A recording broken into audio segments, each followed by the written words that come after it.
पूरी दुनिया परेशान है क्लाइमेट चेंज को लेकर। कहीं सूखा पड़ रहा है, कहीं बाढ़ आ रही है, कहीं तूफान आ रहे हैं, तरह तरह की घटनाएं हो रही है। और इसी जलवायु परिवर्तन की समस्या को लेकर विश्व भर के बड़े बड़े नेता अज़रबैजान की राजधानी बाकू में एकत्रित हो रहे हैं। मैं बात कर रहा हूं कॉप 29 के बारे में। कॉप 29 अर्थात कॉन्फ्रेंस ऑफ पार्टीज।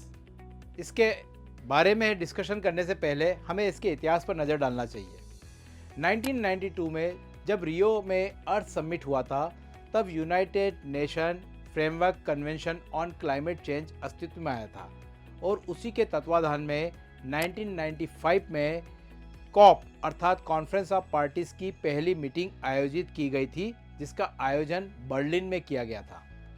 तब से लेकर अब तक इसकी 28 मीटिंग हो चुकी है और वर्तमान में 29th मीटिंग का आयोजन अज़रबैजान की राजधानी बाकू में हो रहा है। Conference of parties United nation framework convention on climate change के तहत जलवायु परिवर्तन की समस्या पर निर्णय लेने वाला सर्वोच्च निकाय है। इसका सम्मेलन हर साल आयोजित किया जाता है। अब हम बात करते हैं कॉप 29 के बारे में, जिसका आयोजन अज़रबैजान की राजधानी बाकू में हो रहा है। इसमें जलवायु परिवर्तन के संबंध में ढेरों मसलों पर डिस्कशन होगा, लेकिन सबसे महत्वपूर्ण मसला है कि क्लाइमेट चेंज से लड़ने के लिए जो फंड की आवश्यकता होती है उसे किस तरह से फुलफिल किया जाए।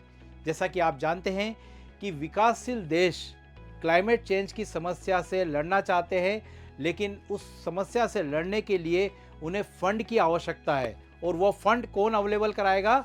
विकसित देश, क्योंकि विकसित देशों ने ही पास्ट में ग्रीन हाउस गैस एमिशन के द्वारा क्लाइमेट चेंज की समस्या को बढ़ाया है। यहाँ तक तो आपने कॉप के बारे में काफ़ी अच्छी बातें सुनी है कि ये क्लाइमेट चेंज से लड़ने के लिए एक कारगर हथियार है, लेकिन आपने कहावत सुनी होगी कि हाथी के दांत दिखाने के लिए कुछ और होते हैं और खाने के लिए कुछ और होते हैं। ठीक वैसा ही हाल कॉप का है।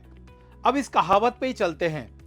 अभी हाल ही में कॉप 29 का आयोजन कहाँ हो रहा है? अज़रबैजान में। और अज़रबैजान एक प्रमुख तेल उत्पादक देश है।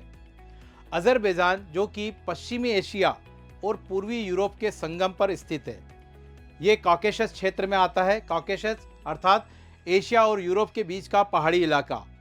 और ये एक प्रमुख तेल उत्पादक देश है, जिसकी सीमा कैस्पियन सागर, ईरान, रूस और जॉर्जिया से लगती है। अब तेल उत्पादक देश जो कि डायरेक्ट और इनडायरेक्ट रूप से ग्रीन हाउस गैस के एमिशन के लिए जिम्मेदार होता है, वहीं पर कॉप 29 का आयोजन हो रहा है।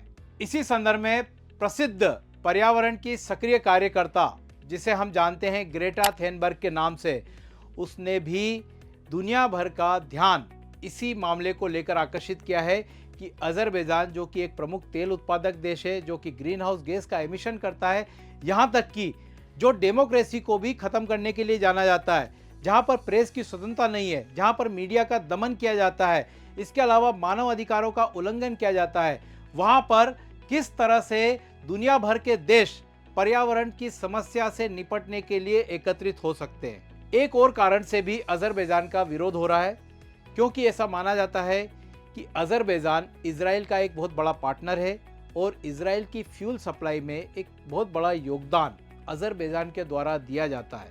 इसलिए भी अज़रबैजान का विरोध हो रहा है। क्लाइमेट चेंज, एनवायरमेंटल साइंस और इससे रिलेटेड जितने भी सारे कन्वेंशंस हैं, उन पर हम एक लेक्चर्स की सीरीज स्टार्ट करने जा रहे हैं, जो कि आपके एग्ज़ाम के पॉइंट ऑफ व्यू से काफ़ी महत्वपूर्ण होने जा रही है।